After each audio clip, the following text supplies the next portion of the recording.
Bonjour, bonjour. Vous savez, aujourd'hui, franchement, je suis trop énervé. Je suis énervé, pourquoi? Parce que il y a beaucoup de choses qui sont en train de se préparer, que je vois, et comme vous aussi, comme vous les voyez aussi. Je suis énervé, pourquoi? Parce que quand je lis certains messages, ou bien quand j'écoute certaines vidéos de mes frères, de mes pères et de mes mères, africaines, plus camerounaises, parce que moi je suis camerounais, je me dis peut-être qu'on n'a encore rien compris. Mais pourquoi l'homme africain ne comprend toujours rien? Pourquoi l'homme africain ne voit rien venir? C'est quand il subit qu'il commence à dire, ah ouais, est-ce que vous savez ce qui est en train de se préparer pour le Cameroun? C'est juste une question que moi je me pose. Est-ce qu'on est au courant de ce qui est en train de se préparer pour le Cameroun? Je pense qu'on n'est pas au courant, parce que si on était au courant, on ne devait pas faire ce qu'on est en train de faire là. Non. Je vais vous montrer l'extrait de quelque chose, d'une vidéo. C'est une vidéo que j'espère que c'est facile de trouver sur internet, YouTube, comme ça là. Soit disant l'Union européenne, l'ONU, appelé autrefois Nouvel Ordre Mondial. Ils ont dû se modifier le nom, hein. Ce n'était pas ça. Mais c'était non à l'époque. Donc c'était NOM à l'époque. Mais de nos jours, ils ont changé. Ils voient que les gens réfléchissent déjà, ils cherchent. Ils ont changé, ils ont mis l'ONU. Voilà, donc on laisse ça tomber. Maintenant, écoutez ça.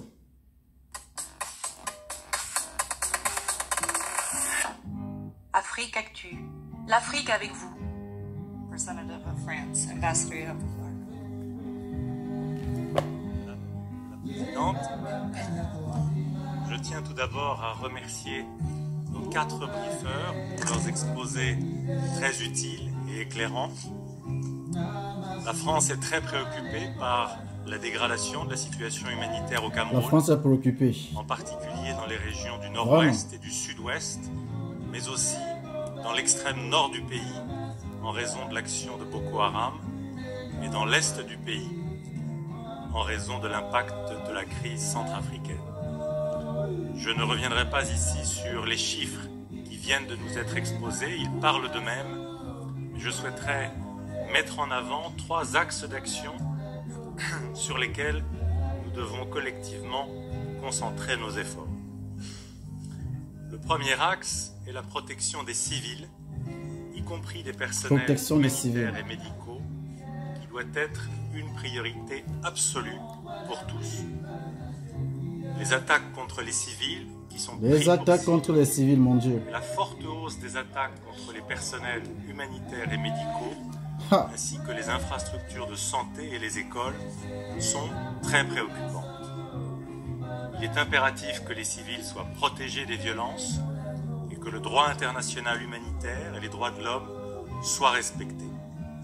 Cet impératif s'impose à tous et n'est pas négociable.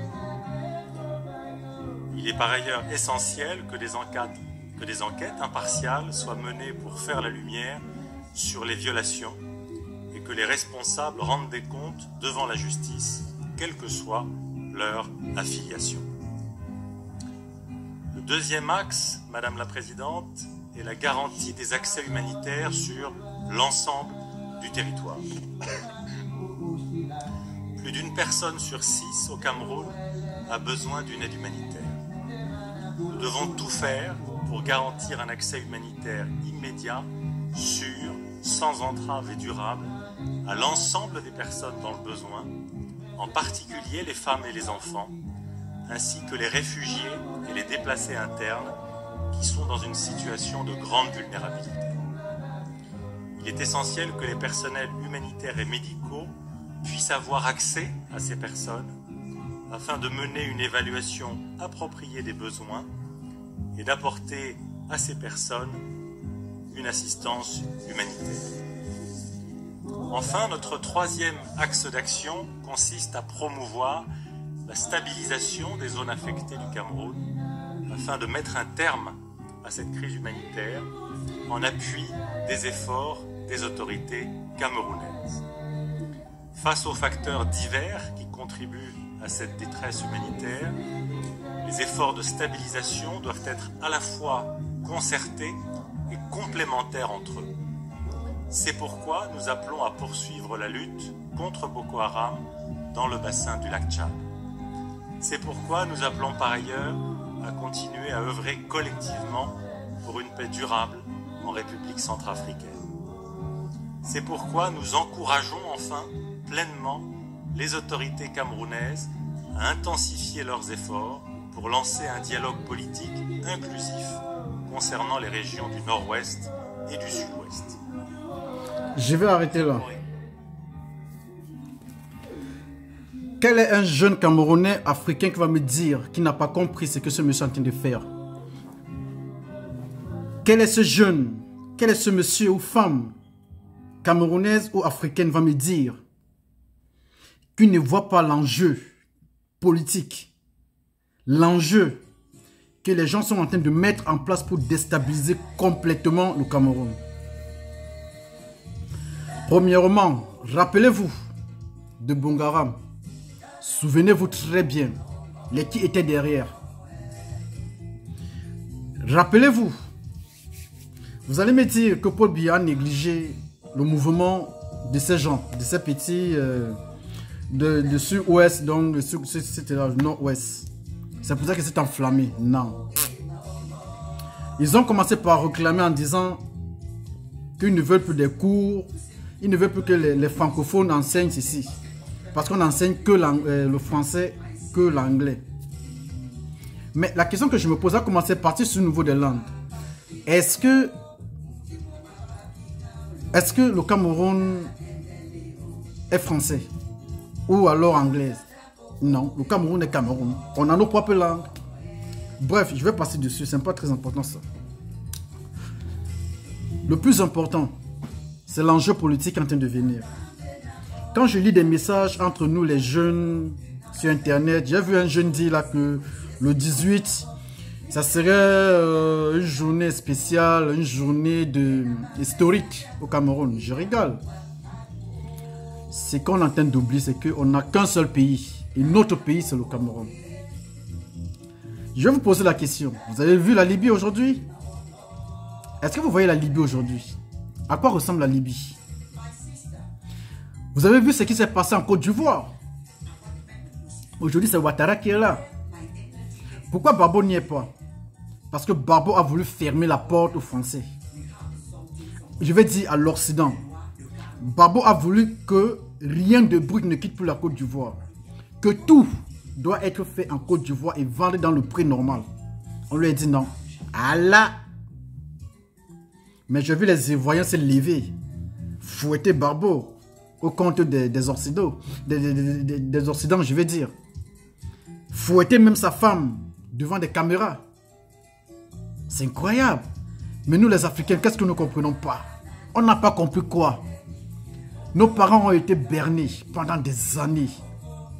Ce qui plonge nous les jeunes aujourd'hui. Mais nous les jeunes aussi maintenant, au lieu de dire non, au lieu de voir ça avec nos yeux et de dire non, nous replongeons aussi comme nos parents ont plongé pour que nos enfants de demain commencent aussi à pleurer. Chers Camerounais, chères Camerounaises, je vous invite à être trop intelligent. Ouvrez les yeux. Open your eyes. Comme on dit souvent en anglais. Hey, moi je parle anglais, attendez. Ouais. Je vais vous dire quelque chose.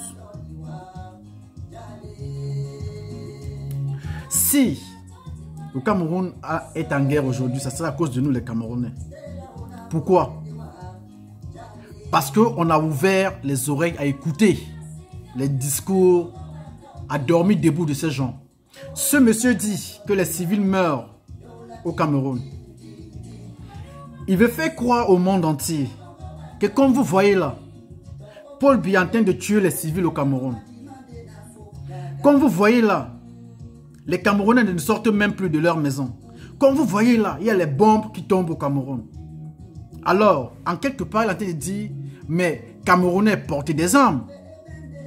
Portez les armes contre le gouvernement, c'est en train de vous tuer. Portez les armes. C'est ce qu'on est en train de dire aux jeunes Camerounais. Mes jeunes Camerounais, pense premièrement à ta vie. Pense de deux à ta famille, tes enfants. La guerre, on connaît le jour où elle commence, mais on ne connaît pas le jour où elle s'arrête. Une nation en guerre est plus que l'enfer. Parce que même ta maison devient le cercueil et la tombe de ton corps. Soyons sages. Vous avez vu, je vais vous prendre l'exemple trop simple. Regardons là à côté la Centrafrique. Ce monsieur parlait de la Centrafrique. Les qui ont détruit la Centrafrique. Les qui ont déstabilisé la Centrafrique jusqu'à aujourd'hui que la Centrafrique n'arrive pas à se relever. Aujourd'hui, nous parlons de quoi? Et vous, les Camerounais, vous allez accepter ça? La question que je veux me poser, est-ce que nous, les Camerounais, nous savons que nous sommes la porte d'entrée et sortie de l'Afrique centrale? Si le Cameroun est en guerre demain, je ne souhaite pas. Et c'est ce que je suis en train de combattre. Toute l'Afrique centrale sera en guerre. Je dis bien que toute l'Afrique centrale sera en guerre.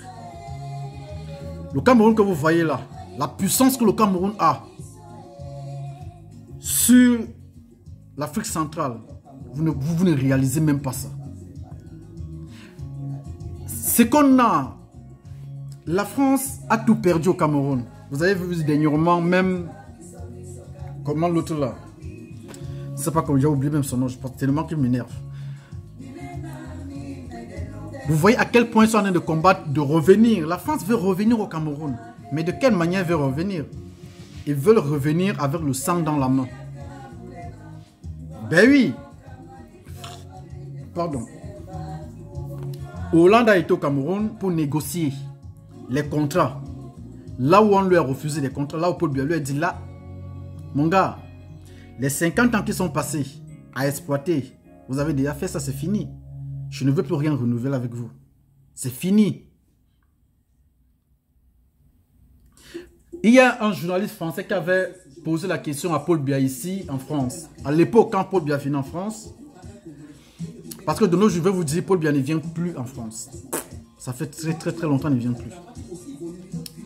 Donc, Paul Biya lui a répondu, écoutez, c'était par rapport aux Chinois, quand les Chinois commençaient d'arriver au Cameroun. Paul Biya a répondu, au moins les Chinois n'arrachent rien à qui que ce soit. Ils discutent normalement. Ça veut dire quoi? Au moins les Chinois n'arrachent rien. Ils ne discutent.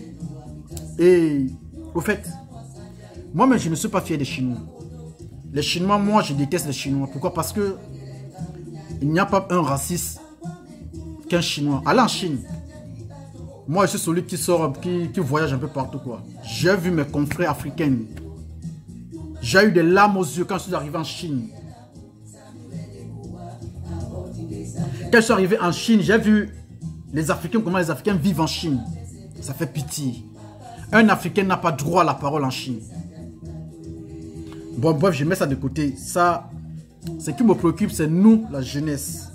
Quand je vois aussi nos pères s'élever aujourd'hui, condamner le pouvoir camerounais, d'accord, nous tous on peut le condamner.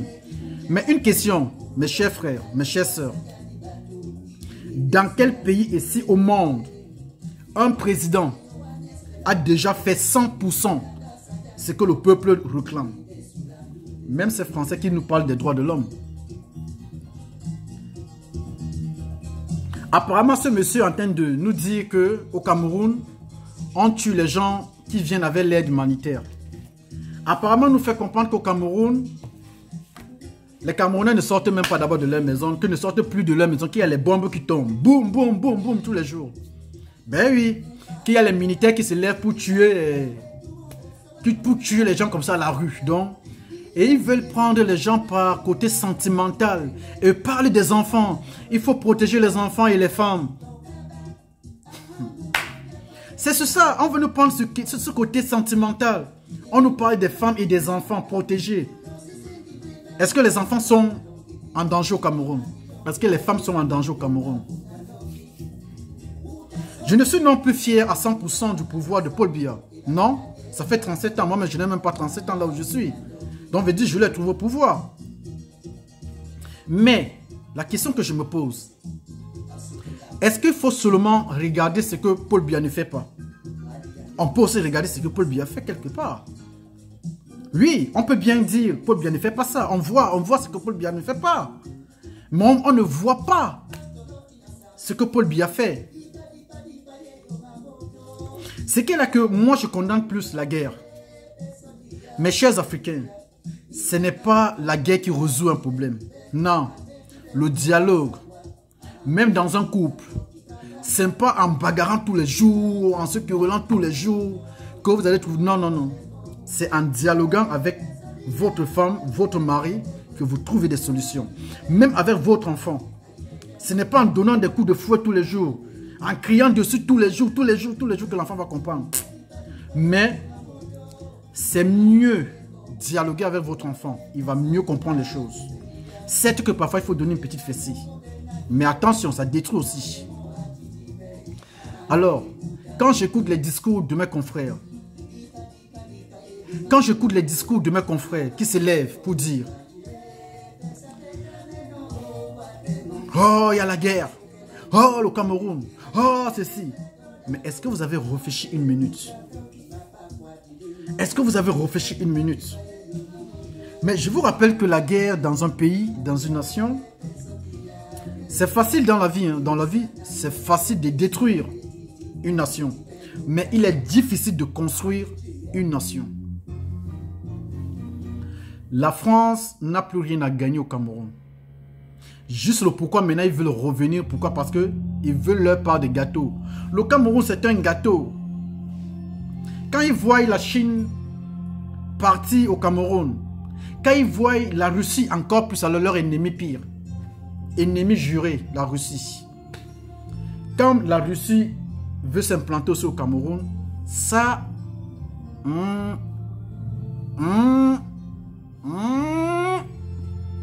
faut surtout pas. On va tout faire pour déstabiliser cela. Mais l'Occident a toujours utilisé un Africain comme la part lui-même. Je te donne l'arme, tue ton frère. Parce que ton frère te déteste. Tue-le. Oui, tue-le. Insulte-le. Allez, coupe-lui la gorge. Fais ceci. Il te déteste. C'est toi qui serais demain. Toi, il te refuse à manger, n'est-ce pas? Voilà, tu as vu. Il te refuse à manger. Il te refuse de t'habiller. Il te refuse de faire ça. Alors tue-le. Nous, les Africains, on se lève. Tu prends le fusil. Pa. Tu ne sais pas pourquoi tu tues ton frère. Vous avez déjà vu ça à l'Occident un jour? Vous avez déjà vu les Occidentaux s'entretuer à cause d'une langue? Parce que moi je suis francophone? Parce que moi je suis anglophone? Vous avez déjà vu ça? Combien d'hommes ont déjà perdu les élections ici en Europe? Il n'y a pas eu de mouvement. Tout se passe avec des médias. On dialogue. On essaie de se structurer quelque part. C'est comme une équipe de football. C'est pas parce que tu as perdu la finale, tu as perdu la Coupe du Monde, que tu vas te mettre à hurler au terrain, taper sur l'adversaire, courir, faire ceci, faire le bruit. À quoi ça va servir? Tu deviens ridicule. Mais, si tu reconnais ton adversaire, oui, tu as gagné, tu es mon gagnant, tu as gagné. Qu'est-ce que tu as fait maintenant? C'est de faire demi-tour. Rentrer maintenant. Apprendre. Regardez ce que tu as raté. Regardez ton départ. Est-ce que le classement que j'ai fait était bien ou pas? Est-ce que le gardien était bien? Est-ce que la défense, est-ce que l'attaque, le milieu terrain, est-ce que mon équipe était bien? Est-ce que moi-même le coach, j'étais bien? C'est ça qu'on doit regarder. Maintenant, je vais me construire comme ça pour retourner la prochaine fois. Je parle comme ça, je parle de mon père, Monsieur Kamto. Monsieur Kamto, il a perdu les élections, comme Cabral Libya a perdu, comme Joshua aussi a perdu. Mais, pourquoi faire tout ce désordre? je condamne un peu ce côté. Pourquoi? Parce que ça ne sert à rien d'organiser les marches. Ça ne sert absolument à rien. Les gens attendent seulement ce genre de choses pour s'infiltrer. Mais oui, c'est ça. Les gens attendent ce genre de moments pour s'infiltrer. Et quand ils s'infiltrent, c'est fini. C'est fini. Et comme ils voient qu'ils ne peuvent pas toujours s'infiltrer, pourquoi? Parce que quelque part, Paul Biya fait sa politique. D'accord.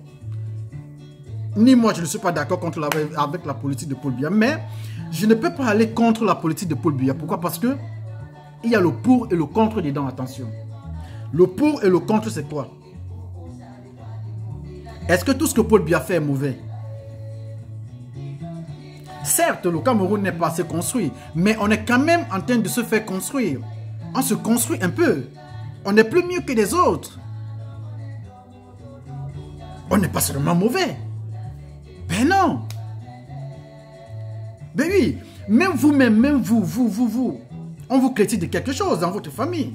Ceux qui critiquent le Cameroun, ceux qui disent que le Cameroun n'est pas ceci, le Cameroun n'est pas cela. Même vous-même dans votre famille, vous n'êtes pas à 100% comme tout le monde veut.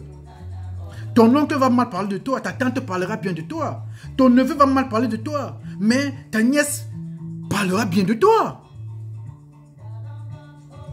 Mais tu ne peux pas être aimé par tout le monde. Et tu ne peux non plus faire tout ce que ta famille te demande. À un certain moment, tu ne peux pas le faire. J'en sais ce que...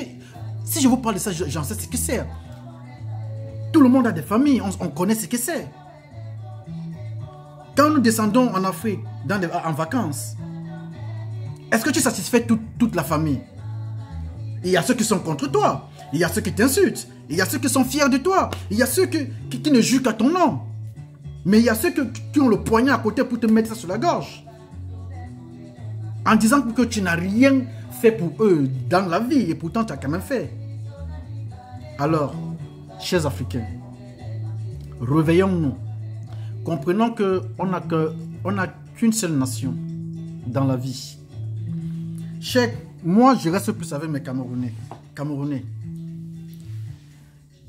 Vous voulez détruire le Cameroun aujourd'hui pour aller vivre